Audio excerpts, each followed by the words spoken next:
एक मोठी बातमी मराठा समाजाच्या आरक्षणासाठी राज्य सरकारने काढलेल्या GR वरून ओबीसी नेते चांगलेच आक्रमक झाल्याचं पाहायला मिळतंय।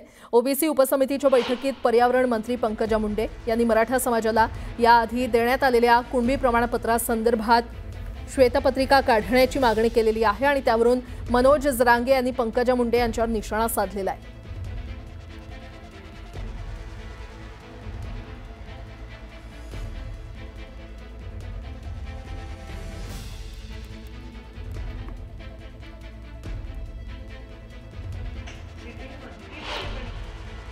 तरी ओबीसी समाजाने मोठं मन दाखवून कुणबीच्या नोंदीच्या संदर्भामध्ये ज्या ऑलरेडी आहेत त्याच्याबद्दल आमचं कुठलंही मत नाही, पण कुठलेही अवैध दाखले दिले जाऊ नये, कुठल्याही प्रकारचे सरसगट दाखले दिले जाऊ नये आणि आतापर्यंत जे दाखले दिले आहेत त्याची श्वेतपत्रिका काढावी, त्या दाखल्यांच्या संदर्भामध्ये पडताळणी करावी, अशा प्रकारची ठाम भूमिका देखील आम्ही घेतलेली आहे। शेवटी मराठ्यांची बाजू आली, मराठ्यांचा समाज मोठा व्हायला लागला तर हे लोक त्यांची जात दाखवतात आणि आपल्या मतावर निवडून येऊन आपल्या मताचा वापर करून घेऊन आपल्याच विरोधात विष कालवण्याचं काम करतात। म्हणून मराठवाड्यातल्या मराठ्यांनी आणि सगळ्या मराठ्यांच्या नेत्यांनी, बीड जिल्ह्यातल्याही सगळ्या मराठ्यांच्या नेत्यांनी विचार करणं गरजेचं आहे।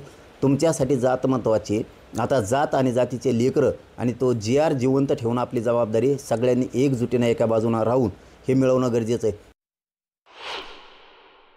त्यांचा अभ्यास फार विद्वान आहेत, त्यांचा अभ्यास फार मोठा आहे, त्यामुळे त्यांच्या चष्म्यातून त्यांनी आता सरकारी चष्मा घातला आहे। एखाद्या गाईला, जनावराला जर हिरवा चष्मा घातला तर सगळे ते सुकलेलं गवत हिरवंच दिसतं, कदाचित तो प्रकार असू शकतो, त्यामुळे मी त्यावर अधिक भाष्य करणार नाही। त्याच्यामुळेच मागच्या 10 वर्षामध्ये आम्ही सरकारकडनं 58 शासन निर्णय काढून घेतलेले आहेत, ज्याचा फायदा आज ओबीसी समाजातील विद्यार्थी, युवक आणि जनसामान्य माणसाला होत आहे।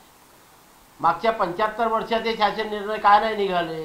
जे सत्तेमध्ये बसलेले आहेत त्यांच्या विरोधामध्ये संघर्ष करून आम्ही समाजाचे प्रश्न सोडवित असतो, मग त्यांच्या चष्म्यातून बघण्याचं काय आलेलं आहे?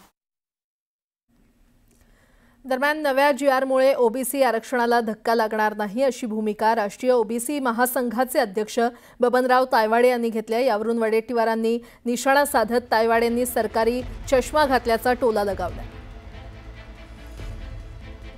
आणखीन एक मोठी बातमी समोर येते। लातूरच्या रेणापूर तालुक्यातील वांगदरी येथील भरत महादेवा कराड या 35 वर्षीय तरुणानं ओबीसी आरक्षणासाठी आत्महत्या केली आहे। मराठा समाजाला आरक्षण दिल्यामुळे ओबीसी आरक्षण संपुष्टात येत असल्याच्या चिंतेनं या तरुणानं जीवन संपवलंय। चिठ्ठी लिहून तरुणानं मांजरा नदीपात्रात उडी मारून आत्महत्या केली। दरम्यान मंत्री छगन भुजबळ आज कराड कुटुंबियांची भेट घेत सांत्वन करणार आहेत। भुजबळ हे सकाळी 10 वाजता नाशिकहून लातूरला जाणार आहेत।